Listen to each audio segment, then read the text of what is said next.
teaching and research, are they very different, or are there similarities between the two? Okay, let me share with you this one first. When you teach, you need to plan, right? And then after you have planned your lesson, then you do the teaching, you execute it. And afterwards, you sort of do some reflection and then evaluate whether what you just did, went well, or whether there was some problems with, the lesson that you just did in your class. What about research? It's the same. You need to plan for your research, and then you need to execute it, and you need to evaluate it. So it's the same, but at the same time, we know that there is something there that makes it not the same, that makes it a bit different. Let's look at the two things very carefully. I'm doing this because I know that most of you are teachers, and you can really relate to what I'm discussing here on the left-hand side. When you teach, this is what you do, yeah? The first thing you need to do, you can't just walk into the classroom and start teaching. Unless you're somebody like Ajahn Nook or Ajahn Mintra with 10 years of experience, you can just walk in and start teaching. But most people don't do that. Especially if you're a beginning teacher, then the first thing you need to do is to look at the syllabus, to look at the curriculum. Yeah, very carefully. What do you need to do for that particular week or for that particular semester? And then you develop a plan, your lesson plan. All right. And based on your lesson plan, again, for beginning teachers, they need to write down their lesson plan very carefully. But for Ajahn Mintra, Ajahn Made, for example, they just do the lesson plan in their head. Yeah, very common. But you still have to do the plan. And then you actually do the teaching. And as you teach, you are actually also collecting a lot of data from your students. Not very, very formal data, but you do collect data. You observe your students in the classroom. How many students are interested? How many students are participating in your lesson? How many students are not really paying attention and things like that? And then at the end of it, you sit down, you reflect, you evaluate, and maybe you spend time writing in your teaching journal. So that is what teaching is all about, basically. What about research? Do we do something like this? Surprisingly, yes. Look at this. You can't just, one day you wake up in the morning and then say, I want to do a piece of research. Why? Because I want to. You can't. The first thing you need to do is to consult the literature. The literature is like the syllabus, isn't it? It's a big syllabus out there. And you need to select the kind of literature that will support your research topic. And once you have consulted the literature, then you need to sit down and design your research plan. On the left-hand side, it's a lesson plan. On the right-hand side, it's your research plan. Now, number 3, in the left-hand side, when you're a teacher, you deliver your lesson. But when you do research, you actually carry out the research, a set of research activities. When you collect data, when you interview people, when you observe classrooms. And then once the data is collected, then you look at the data, you analyze the data, you make sense of the data. And at the end of it, you evaluate and then present your data somewhere, either in a conference or as a journal article. Yeah. So tell me again, the same or different? The same or different? Same. The same. No, it's not the same. It's the same but different. So that's the thing. Yeah. Based on the research design. Yes. Yes. So what I'm trying to say is there is a parallel there. Yeah. Okay. Now today I'm going to share with you things that you need to know more about research. I'm sure you know a lot about research already, but I am here today to share with you a little bit more about research, how to get started, and how you can sustain your interest in doing research over a period of time, not just a one-off thing, not just a one semester thing. Wow, this semester I want to do research and then that's it, that's the end of my journey. It should not be like that. And because of that, I want to share with you 3 things. The 3 H's of research. Yeah, the head, the heart, and the hands. The head has to do with knowledge, the kind of research knowledge that you need to do, the reasons for doing research. I think you need to make sense of it. Unless your head tells you that research is important for you, you won't be doing a lot of research in your career. Your emotion, your feeling, your heart will have to support you. Your heart will have to be there. Otherwise, you won't be able to sustain your interest in doing research.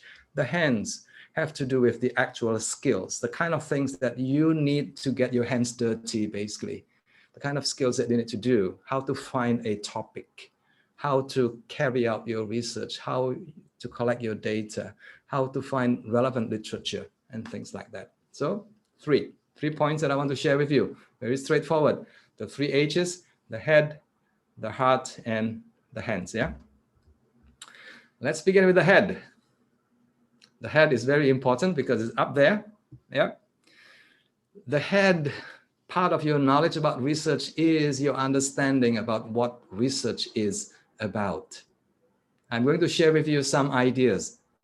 And what you need to do is to tell me which one fits your conception about research. But the first point to remember is research, in an academic sense, is a systematic process. Yeah, it's a systematic process of finding answers to questions, not to any questions, to good questions, research questions. Yeah, I'm going to ask you to choose 1 or 2 or 3. Number 2 is a process of finding solutions to problems. Not finding solutions to your family problems, that's another issue, but it's finding solutions to your classroom problems, your teaching problems, your student problems, the motivation of your students, why some students are motivated, why some other students are not motivated. The problem of teaching grammar, for example, why students are good, some students are good, some other students are not good with grammar. So those are problems, yeah? And you want to find solutions to that problem. A systematic process of generating new knowledge. New. Now, the word new is very, very important here. New can mean something that you did not know before, and something that you found after you have done your research. That could be, interpreted as new. But people in academia have a different idea about what is new and what is publishable, but that's a different issue altogether. For teachers, I think anything that helps you understand something from a different perspective, from a new perspective, is good knowledge. Number 4 is interesting, isn't it? Research is also a process of confirming and disconfirming what we know. So sometimes people, look at research as, hey, that's common sense, isn't it? Why do research when we already know? But research is something that can help us become more confident that what we do in the classroom is evidence-based. Although we have known about the importance of motivation, for example, for 100 years. But if you do a piece of research on motivation and you are able to confirm that, hey, motivation is such an important factor in my teaching, then you are basically confirming what you already know. Number 2, at the same time, then you can become more confident that your teaching is evidence-based, that your teaching is supported by research, by evidence. Yeah, these days people talk about evidence-based teaching. Okay, choose one. Ajahn May. Choose one. Well, I'll choose number 5. Choose number 5. Ajahn May is a very smart woman. Thank you. She chose number 5 because number 5 has all the answers. Yeah. Yes, I think all these things are important, and there are a lot more things out there. Now, these are things that to me are important for us teachers. There are other things like, research is a process of, pushing the border of knowledge. I think that's a different ball game altogether, and that's the kind of academic research that academic researchers do. But most teachers are happy, I think, with this, some of the definitions of research that I have there. So that's the first thing you need to, have a good grasp of. What is research for you? Number 2. Another important thing is this: why do I need to do research? For what purpose? I am happy the way I am. I'm a teacher. I'm a great teacher. Why do I need to do research? Well, the answer actually is up to you. Yeah. If you feel that research is good for your professional growth, it helps you become a more mature and professional teacher, then do it. If you don't think that is the case, then you don't need to do it. You can just read other people's research if that makes you happy. Yeah. But if you are somebody who is really, really interested in broadening, your professionalism, then research is probably for you. Number two, I think this one is increasingly, becoming very important, especially for people in teaching in universities. What does it mean to me in my job, in my career?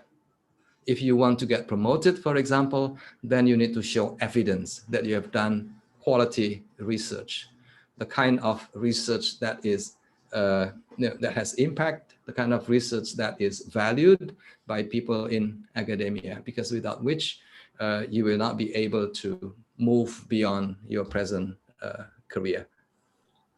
For example, if you teach in a university, you may want to go from a lecturer to a senior lecturer to associate professor, probably, or to a full professor. And another important thing is, do I have the knowledge to do it? If you don't, that's not the end of it. If you don't, that's the first thing that you need to know. If you don't have the knowledge, then you can learn how to do it. Nowadays, it's very, very, knowledge is very accessible. Let me put it that way. Knowledge is so accessible. You don't have to attend courses, actually. You don't have to go back to the university to learn all the nitty-gritty about research. Almost all of the information that you ever need now is available on the internet. Go to YouTube's or go to all these different websites. Yeah, the important thing, of course, is whether or not you have the interest, you have the motivation to grow your research knowledge. Another important thing is this: whether and to what extent you have access to resources. Some of you mentioned about the library. Yeah, I know that universities have libraries, but the quality and the quantity of books that libraries have can differ quite widely. I was very fortunate because I work in Singapore and resources are so available. I can just use my laptop computer to access my library for any kind of journal articles, for any books that I want to read. So resources are important. Number two, can I get support from my institutions? For teachers, this is a hot button issue, if you like. It's so important because teachers that I've met and had conversation with, they always tell me, yes, I want to do research. But I don't have time to do it. My universities, my schools do not give me time and resources to do research. May, is that the case in CULI? Oh, yes. Do you give support to your teachers? We do. Yes, you do. Ladies and gentlemen, if you want to work in a very beautiful place in Thailand, Oh, yes. go to CULI. Yes. They have a lot of resources for you. Yes, Yeah. we do. In fact, there's an opening now. There's a job vacancy at the university. So send your applications now. Yes. So please come. Yeah, we welcome you. Yes. Another important thing, again, this is related to what I had early on. Will I get time off or reduce teaching hours? In my university, yes.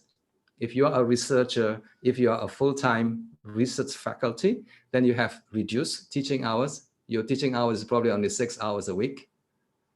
And time off, yes, you can get complete one whole semester time off if you are able to get a large research grant, like $1 million, for example, and you can use that money to buy your teaching time. So it's possible for people to actually not do any teaching at all in my university if you are able to get a large research grant. Okay, that's the head, yeah? Things that you need to be aware of, things that will, make sense to you before you jump in and spend time doing a piece of research in your school or in your institution. Number 2 is the heart. I think this is even more important than the head. If you ask me, this one is probably one of the most important things that get you going for many, many, many years to come. Here, the key word here is excitement. Are you excited about understanding and solving classroom problems through research? Yeah, the key word here is excitement. Number 2, am I really eager to know the link between teaching and research? A lot of people have been saying that there's a close link between research and teaching. The best kind of research for teachers is the one that will help you improve on your teaching. Yeah. Again, the term evidence-based teaching comes to mind. If you are able to see the link clearly and apply what you have learned from research in your teaching, then you can tell the world that, hey, I've been a good teacher. I've done the best I can using my intuitions, using my experience, and using hard data to do what I do best in the classroom, teaching and helping my students to learn. Point number 3. Very, very important. Can you check your heart, please? Touch your heart. Does your heart beat faster at the prospect of discovering new knowledge? The thrill. Yeah. Very, very important. Other than that, I think now, I think people are really talking about psychological capital, whether you have the psychological capital in order to succeed in whatever you do, including in doing research. So point number 1 is, do I have the willpower? Do I have the desire, the interest, the motivation, the persistence? Yeah, willpower. Point number 2, willpower alone is not enough. You also need to have the way power. The way power is, the ability to find support, to find help, to find ways of overcoming difficulties. Way power is very, very important. I think I have both willpower and also way power. Not immediately. This is after years and years and years of doing things that I now in a position to say that I have the motivation and I have the way also. I know how to find answers. I know how to find help, for example. Yeah. Next. Confidence is very important. A lot of teachers suffer from low confidence. No, research is not for me. Research is for researchers, not for teachers. I think that is a self-fulfilling prophecy. Yeah, confidence is so important in whatever you do. I think you need to have a little bit of confidence to start with, and then as you go along, you need to learn how to grow your confidence in doing research. The last one is resilient. Another very, very important trait, psychological trait is, resiliency. Whether or not you are able to get up and bounce back when you encounter difficulties, when you fail in your research attempt, are you the kind of person who will be able to, to get up again and do it again? Resiliency. All these things are known as psychological capital. Extremely important for researchers, also for teachers as well. Finally, the hands. So the head. Azran, can you touch your head, please? The head. The heart is so important, yeah? And the last one is the hands. The hands are things that help you to do things, to the practicalities of doing research. The hands. I think you have seen this before. If you have graduated from college, if you have done your undergraduate studies or graduate studies, now these are things that are standard, topics in a research methodology class. I'm going to simplify this. I'm going to help you see how you can get started by looking at things from a slightly different perspective. So 6 things that I want to share with you. The one in the middle is the topic. That's the first thing that you need to know. You need to find the right kind of topic. And then the other 4 things will help you get through the whole process of reading, researching, thinking about, talking through, and also writing your research. Yeah. Let me begin with the first one, the topic. Yeah, it has to do with the hands. How to find the right topic for you is a skill. Point number 1 is passion. Find your passion. Some of you may say, I don't have any passion. That's not true. If you say you haven't found if you say you don't have any passion, what you mean is you haven't found your passion. There has to be something. There are hundreds, thousands of topics out there. There must be 1 or 2 or 3 that you are passionate about. Let us ask Ajahn Mintra. Ajahn Mintra, what is your what is a topic or 2 that you are very passionate about? Reading. Yes, I think she is very much into reading, into extensive reading, and that is something that she is very passionate about. If you ask me, chances are Ajahn Mintra will stay with the topic for 5 years, for 10 years, or maybe forever. Yeah. If I were to ask Ajahn Made Herisantosa, for example, and he will tell you technology in language teaching. Yeah. Will that keep you busy for the next 5 years, 10 years? The answer is yes, absolutely. So the key thing is find your passion, because with passion comes another P, perseverance. Another very important thing. Research takes time. Research is not something that you can do in a day or in a week or in a month. Research takes quite a bit of time, and you have to stay with it, stay with the topic for an extended period of time. So you need to take on a long-term view, 5 years, 10 years maybe. Do not choose a topic that is seasonal, a topic that happens to be of interest to a lot of people at any one time. Like, for example, nowadays people are talking about the pandemic, for example. Teaching grammar during the pandemic, for example, that to me is not of interest, because that is something that will go away very quickly. 1 year, 2 years down the road, the pandemic is gone, and nobody will remember what you have written like 2 years ago. Yeah. The next important thing is this: whether your topic is current or dated. It requires quite a bit of skill in order to find out whether your research is current or whether your research is already dated. A topic of yesterday or a topic of today. There's a thin line there between a topic that is still the focus of attention, research attention, or a topic that other researchers are no longer interested. So that is a major consideration. Can you give an example, Ajahn Nook, of a topic that is no longer current, but some students may still be doing it, or some teachers may still be doing it? Ajahn Nook? Yeah.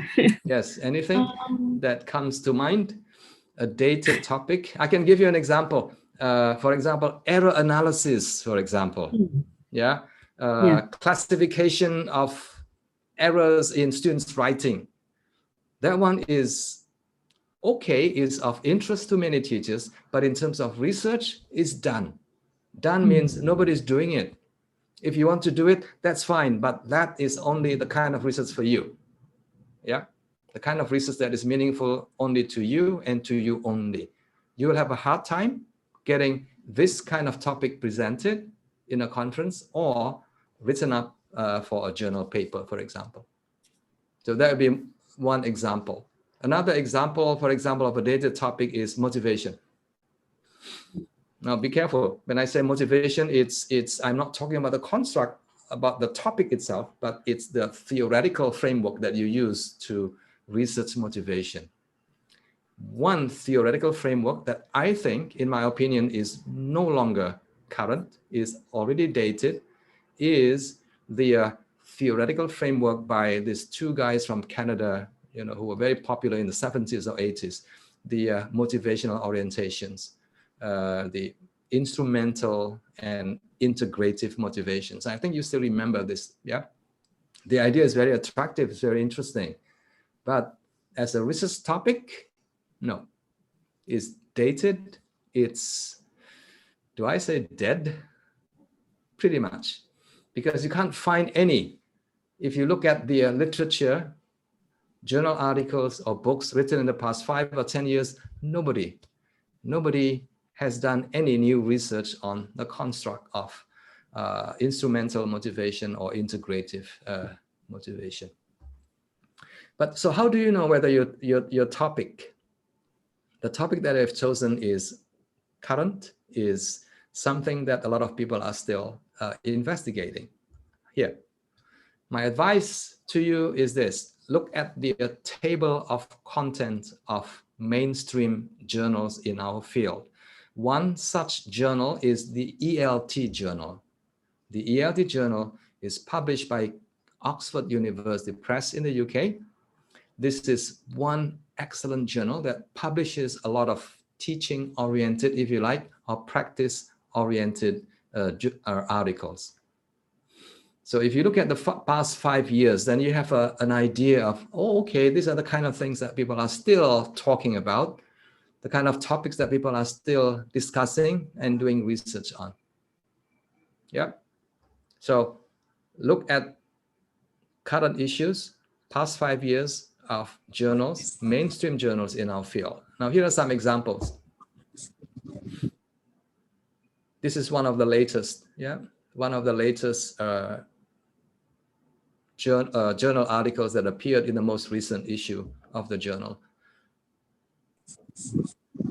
A test, speaking test. Number 2, pronunciation in course books. Yeah. If you look at number 2, for example, pronunciation, is that a good topic? Yes, it is a good topic. Can you do research on it? Yes, you can. But the key thing is, what theoretical orientation will you be taking in order to investigate pronunciation, so that people say that, oh, okay, that's an interesting way of looking at pronunciation. Now, this one is very interesting. English as a lingua franca, because everyone nowadays are talking about English as a lingua franca or English as an international language. If you look at pronunciation from a CLT perspective, for example, which can still be very interesting, but it's not considered current anymore. Native-like pronunciation, yeah, speaking like somebody from the UK, for example, and that is considered dated nowadays. People are not looking at that topic anymore. More example, hey, there's one on technology. But the first one is interesting, enhancing students' participation through translanguaging. Participation is a classic topic, yeah? It's of interest to anyone, to you, to me, to everyone. All teachers are interested in students being active in class, students participating in our lesson. But the key idea here, or the key theoretical idea, is translanguaging. So translanguaging is a new theoretical framework that a lot of people are interested in at the moment. So you can look at a familiar topic like grammar, pronunciation, student participation, using a new theoretical lens like translanguaging. Another journal. Now this one is more research oriented. The first one that we saw earlier on, ELT, is more teaching oriented. Now this one is a bit heavier. Again, you just look at the most recent issues of the journal, the 5 years, and you'll have an idea of the kind of topics that people are researching. So that is how you sort of align your passion, your research interest, your topic with what other people are doing at the moment. Some examples. Corrective feedback continues to be very popular. How to provide corrections to your students' spoken or written essays. Yeah, there's something on motivation, self-system. As I said earlier on, the last one here, motivation is a classic topic. It will always be of interest to teachers and researchers. But if you want to do research on motivation, then you need to look at the most recent theoretical framework, like self-system. I think that is one of the newest theoretical framework developed by Dornier and Amy Ushioda from Warwick University. So that's number one. Yeah, Aslan, don't forget. Number one is about finding a topic that you really, really are passionate about. Yeah, very, very important. The kind of topic that will keep you going for the next 5 years, for the next 10 years. Ajahn Nuki, what is one topic that you're very passionate about? Is it technology? Yes, I attended your presentation 2 years ago. Wonderful, wonderful, amazing presentation on technology. So that is one very, very fertile area for research. Yeah. So once you have decided on a topic, then the next thing for you to do is to do number 2, read and read and read. Find a theory, find a theoretical idea, theoretical framework that will help you, continue with your research for many, many years to come. Recently, I've seen this idea, this theoretical framework, growth mindset, being used by second language researchers to understand the growth mindset of pre-service teachers. It's a very, very nice theory. The idea is that the growth mindset says that some people have fixed mindset. Now, these are the kind of people who find it difficult to grow because they are happy the way they are. Their ideas about things are pretty much fixed.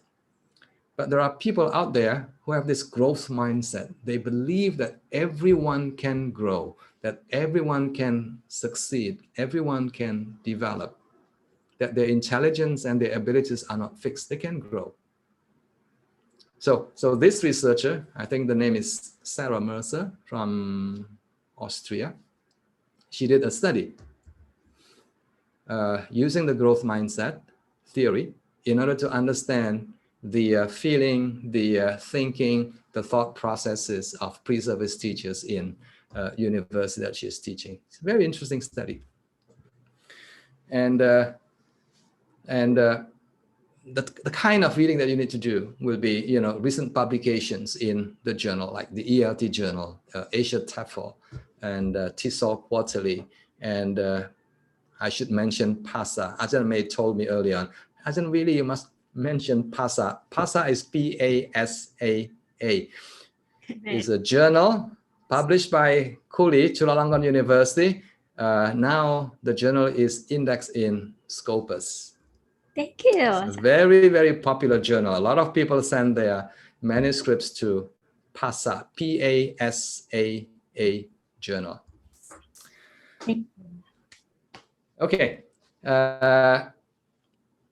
You need to have access. Remember, I mentioned earlier on about resources, about access to books, to journals, and things like that. I've shown here on my slide a couple of books. Number one is if you are very much into multimodal learning, multiliteracy, the first book is very good. It was published last year. The second one is also very interesting, Engaging Language Learners. The word engaging is becoming very, very, very hot these days. Engagement.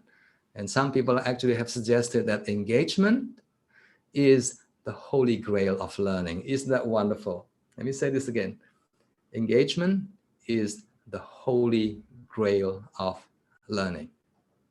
You can ensure success in your teaching if and only if your students are fully engaged. Emotionally, the heart, cognitively, behaviorally, and also socially. So that is one very, very interesting area of research, learner engagement or teacher engagement, if you like. I must mention the third one, language teaching. That one is not a book. That one is a journal. This is a very, very special journal because it publishes only review papers or review articles.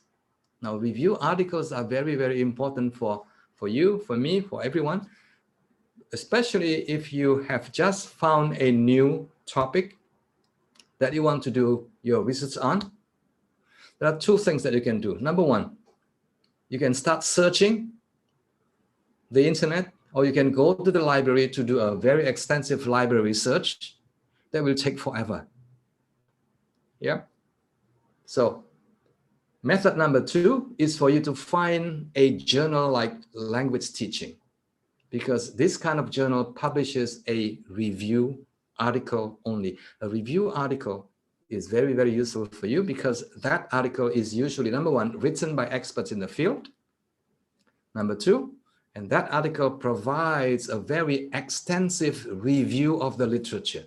In other words, what you need to do has already been done by other people. So you can just look at what these experts have done and then borrow some of the ideas from the review article. The article also provides an update of a theory. The article also provides an update of research or past research that support or not support the theory. And finally, number five, that article also provides directions for future research. Now, ladies and gentlemen, many of you have been thinking about gap, research gap. Where do I find research gap? Now, articles like this, written by experts in the field, usually provide information about research gaps. Yeah, so review articles like this are often called the state-of-the-art article. State-of-the-art article, extremely, extremely useful for you. Next, another question that a lot of people ask me is, where do I find resources? Where do I find journal articles? I don't have access to journal articles. I don't have access to books, to journals and things like that. One source, now this guy is very good. He put together a collection of open access journals in our field, in applied linguistics and in TESOL. So you can scan the QR code here and then later look at the list of journals. Open access means you can visit and download and read the websites, on the articles online. There are 20 or maybe 30 or maybe even 40 open access journals that have been made available by this guy. Yeah, it's a very good resource for researchers.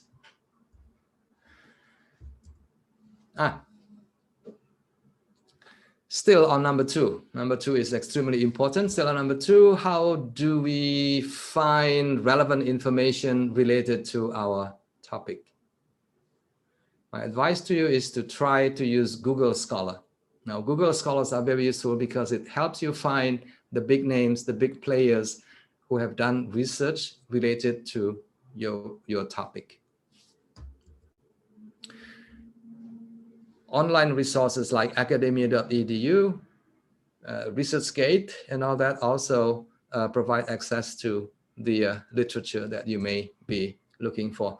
Also, another resource is the websites or the home pages of ELT scholars. If you go to Paul Nation, for example, he's got a website, and his website contains some, or if not most of his publications there. So it's very useful resources for you.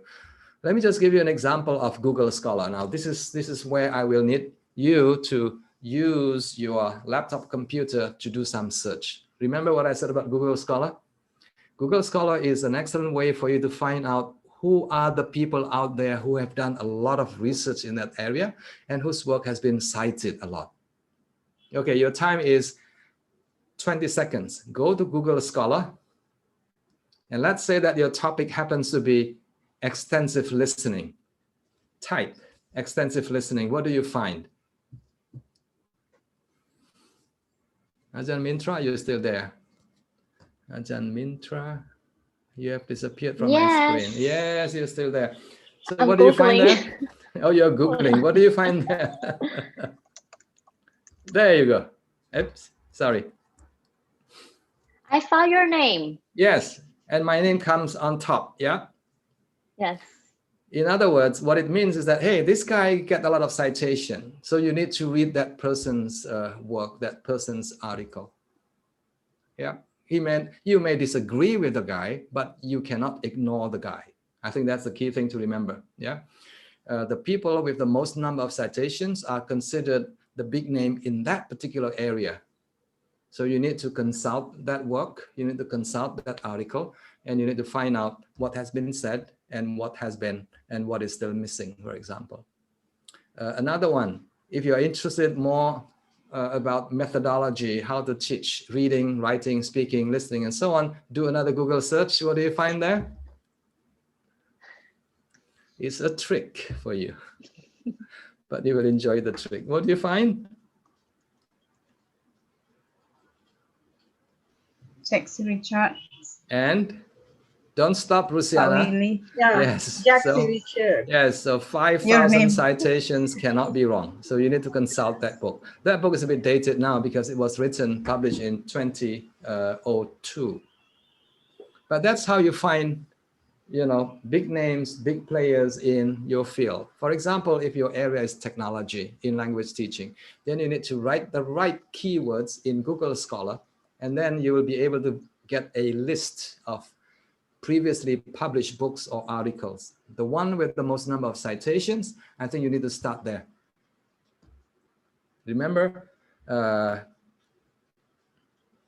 you don't have to agree with them, but you can't ignore them because they are some of the early volunteers, early researchers in that particular area. Number 3. So we have done with the first one. What was the first one again? Topic, yeah. Topic. After topic, you have to find out more about the topic. And number 3 is we need to do some thinking. I know you think a lot every day on a daily basis, but research requires a little bit kind of a different type of thinking. This is the kind of thinking that you need to do. Yeah. After you have finished your reading, your literature, you need to ask yourself, what have we learned from the literature so far? And what is still missing? How do I address this gap in my research? Basically, the thinking process goes like this. Yeah. So what has been done? What is still, and what we have learned up to now? What is still missing? And where do I come in? How do I address this gap in my research? Let me give you 2 examples. The first one is an empirical research article that was published in 2000. It was published in a very, very good journal called System. Yeah. I think the researcher was very good because she was able to identify a gap in the literature. Nobody before her had done anything like this, looking at or investigating listening problems from a cognitive perspective. And because of that, since its publication 20 years ago, it has received more than 1,000 citations because she filled that gap. Yeah, something that has not been done before. And then about 10 years later, this guy came into the picture. Interestingly, this paper is not an empirical paper, it's a conceptual paper. I was just observing what was out there. Well, people were looking at metacognitive listening, strategic listening and things like that, but nobody, at that point in time, nobody had actually written a full-length article about a different perspective for teaching listening. And that perspective is called extensive listening. And since its publication, it has received more than 300 citations. Now, the thing is, since it comes on top in the Google Scholar, then anyone who is doing research on extensive listening will have to read this paper. Yeah, no choice. Number 4. So the thinking process basically is what have we learned from our reading so far? What is still missing? And where do I come in? The next one is talk and listen. Talking makes you smarter. But listening to other people makes you even wiser, smarter and wiser. So this step is very important. Once you've got an idea, once you have read a lot of things, once you've done your thinking, you need to talk to people. You need to share your ideas with people. Form a research group, for example, a small research group comprising 3, 4, 5 people, and have a regular meeting so that you can, bounce ideas back and forth with other people. And as a result of talking, interacting with other people, you'll be able to refine, deepen your understanding of the topic that you have chosen, you have selected, and so on and so forth. Next one is join an SIG, special interest group. Now, these are people who have the same interests as you. Join in an ongoing conversation, usually through social media, like the ITEFL, the TESOL SIG, and things like that. You will always be able to find something. There are so many SIGs out there. Share your ideas in a staff seminar. So every now and then, maybe every 2 or 3 months, whenever there is an opportunity, then share your ideas with your colleagues or with people outside your university or your school. Share your ideas in social media. This is something that I do almost every day. I share ideas with a lot of people. Some people like my ideas. Some people don't agree with me. And that is very good, because that is how then I can refine, I can revise, I can extend my understanding about the topic that I'm interested in. And then conferences as well. Number 5, writing. I'm not going to talk about the nitty-gritty of writing. I just want to share with you my thoughts about writing. Number 1, writing is extremely important. It helps clarify your thoughts. Writing, in other words, make you smarter as well, because you can see your thoughts more clearly. And when you see your thoughts more clearly, you are in a position to make changes to what you have written, to what you have thought before. Number 2, write daily. Spend 5 minutes, 10 minutes, or half an hour every day writing. It can be writing a blog, writing a teaching journal, but do write every day for maybe 10 minutes, for 15 minutes. Yeah, if you can, write a small piece, your teaching tips in newsletters, in magazines, or in some practice-oriented journals. Gives you a lot of practice in writing. Yes, writing is hard. Let me ask Ajahn Rusiana. Ajahn Rusiana is from Indonesia. Ajahn Rusiana, is writing hard? Yes. Writing is very hard. Whether you write in Bahasa Indonesia, in your language, or writing in another language, writing is hard. The key word here is at first. Writing is hard. But after a while, writing gets easier. Remember this, nobody is a born writer. Speaking, yes, everyone can speak. Listening, not everyone can listen, but yes, listening is something that you pick up along the way quite naturally. But reading and writing, these two are things that you learn in school, basically. So nobody is a born writer. Writing is a learned skill. In other words, writing is learnable. My advice to you, do it for 5 years and you will find writing much, much more enjoyable. But Ajahn Mintra asked me early on, what if after 5 years, you find that writing is not enjoyable? What do you do? Ajahn Nuki, do you have any advice for Ajahn Mintra? After 5 years of doing daily writing, Ajahn Mintra still finds that writing is still hard and not enjoyable, no fun. So what advice would you give her? Keep doing that. So what advice? You enjoyed it. Exactly the same advice that I would give. Spend another 5 years. Yeah. And you will find writing more enjoyable. What about after another 5 years, she still finds writing, being an unenjoyable activity? Maybe you need to find a different job. Yeah. Do buybacks. Okay. Here are some examples of practice-oriented journals that I mentioned early on. These are very, very good journals for you to get your hands on, to get started Modern English Teacher, published in the UK. If you ask me, the requirements are really not that difficult. In fact, in terms of length, you can write a 1,000 word article. And if the editor finds your article worth publishing, it will be published. The journal editors is not looking for an article with a lot of references. So it's more teacher oriented rather than research oriented. So you can write a small essay based on your teaching experience, maybe with 1 or 2 references. I've written 2 or 3 in this journal. The experience has been very nice, very pleasant. In other words, it's easier to get in if you send your papers to this kind of journal.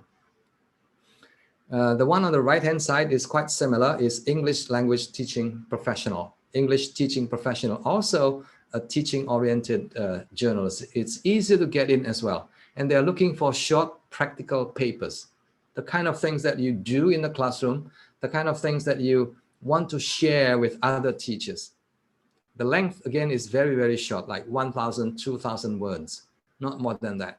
In fact, if you submit a 5,000 word long paper, it will get rejected because they're not into publishing very long papers. The middle one, Humanizing Language Teaching, is an online open access journal. Again, it also publishes very practical journals, the kind that teachers will enjoy reading and will also be interested in submitting and contributing an article or 2. Ladies and gentlemen, I think we have now come to the end of the presentation, and after this we'll have a long, interesting conversations if you want to stay a little bit longer. Today I've shared with you 3, very easy, simple ideas, if you like, the 3 H's of research. I am not talking about the technical bits of research, but it's about how we can build our interest, how we can build our passion, how we can have a better understanding of what research is all about. And then ask yourself this question, whether research is for me, whether research is something that I want to do, whether research is something that will help me grow in my profession as a teacher, as an educator, or maybe as a teacher researcher. Remember, the first very important thing is this: ask yourself whether your heart is there for you, whether you feel really excited, whether you've experienced this thrill of discovery. And number 2, whether you have the knowledge. Number 2 is very easy, actually. What worries me most is number 1, whether you have the interest, the excitement, the confidence, the resilience in doing research. Knowledge is important, but nowadays you can learn, you can acquire research knowledge from the internet, from talking to your friends, from rereading the text that you use in your undergraduate years or graduate years. And finally, some research skills, finding a topic, how to find out more about the topic by doing a lot of reading, and also how to find relevant literature and what to do with it after you have done your research, where to get published, and things like that. Ladies and gentlemen, free books for you. Feel free to visit my website. Just remember my name, Willy Renandia, and then you'll be able to find a lot of resources. Remember, I mentioned about resources earlier on. Resources are available nowadays. If you keep on telling yourself, I don't have access to the literature, my library has very limited collection, that is true probably 20 years ago. It's not true anymore because there are resources beyond your university, including this one.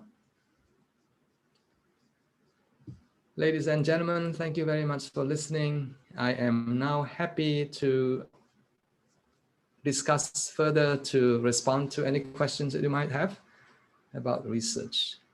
And I have 4 resource persons to help me respond to your questions. I have Ajahn Nook, Ajahn Mintra, and Ajahn May.